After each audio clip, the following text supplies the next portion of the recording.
Morning, folks. I'm back out on the trail. Except I'm not hiking right now.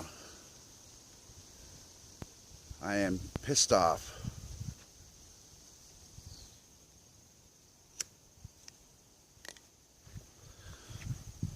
Two more kids have died from being locked in a heated car. And we've had a heat wave in Canada and US. It's been unbearable sometimes. I mean, in Canada, last week there was a few days where it was actually hotter in southern Ontario than in the tropics. And yet, children are dying from being locked in a hot car all day.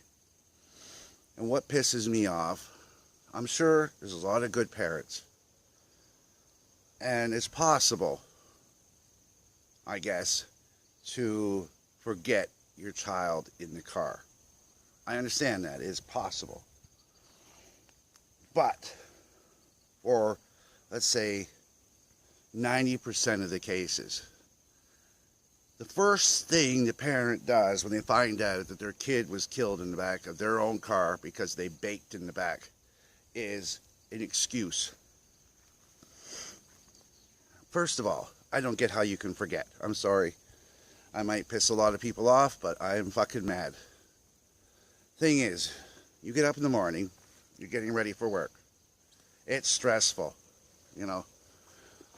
But by yourself it's stressful. Just getting your coffee, getting up, getting showered, you know, remembering your wallet, remember your keys. If you're a woman, remembering your purse, remembering your phone. But if you have to get a kid up, you know, one kid or two kids up in the morning, now that wakes you up. Because one, you got to get them out of bed, you got to get them dressed, you got to get them fed, you got, if it's a baby, you got to change their diapers, and possibly you were up all night. So you should be well aware that you're taking your kid from the house to the car and then going out. Instead of dropping them off at the daycare, you're leaving them strapped in to the back seat of a car to bake all day. How the fuck did you do that? How the fuck did you forget that you brought your kid out of the house into the car, drive, without that kid making noise? I know my kids, when I used to get them up early, if we had to go someplace, they were bitchy. They would be cranky. Sometimes they were crying. Sometimes they were just miserable. On the occasion, they were happy, but for the most part, you hear them in the back seat.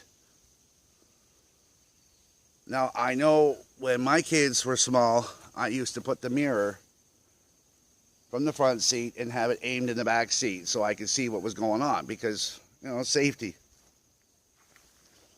But never once did I ever go someplace and go, oh, I forgot my kid in the back seat of the car. One fucking time, I forgot my son. He was in the car seat, quiet, and we had the small car seat on the couch, and we got the other two ready, got them out in the car, locked the door, got out in the car. We're sitting there. My wife turns around and says, we forgot Alan. So we forgot him in the car seat, on the couch, in the house for 5 minutes. These parents, each one that was proven guilty, proven that they literally left their kids in the car to die, should have to go into a furnace or be strapped in to the car and see what it's like to bake for 8 hours. It's fucking bullshit. I just don't fucking get it. Those kids would have had to suffer so much.